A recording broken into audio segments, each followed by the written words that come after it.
savol berib qolish mumkin. Mana shu ikkita sonning e kubini toping. Qanday ishlanadi?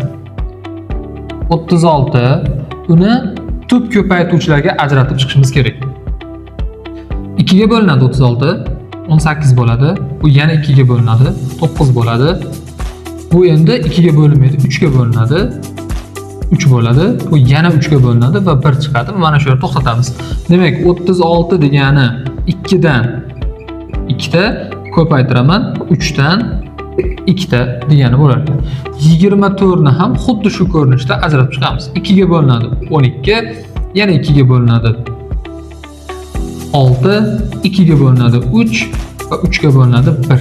Demak, 24 degani 2 dan 3 ta va 3 dan 1 ta degan ekan. Demak, e kubini topayotganimizda mana shu joyga e'tibor beramiz. E kubini topayotganimizda ikkalasida ham bir xil bo'lgan sonlarni, mana asosda 2 turibdi. Darajasi eng kichkinasini olamiz. Ya'ni 2 ni ikkinchisi. Ko'paytiraman. 3 ta kvadrati bor, 3 ta birinchisi bor. Darajasi eng kichkinasi 3 ta birinchisi.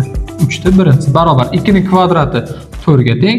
Ko'paytiraman 3 ta birinchisi 3 ga teng. Barobar 12. Demak, bu ikkita sonning e kubi 12 ga teng ekan.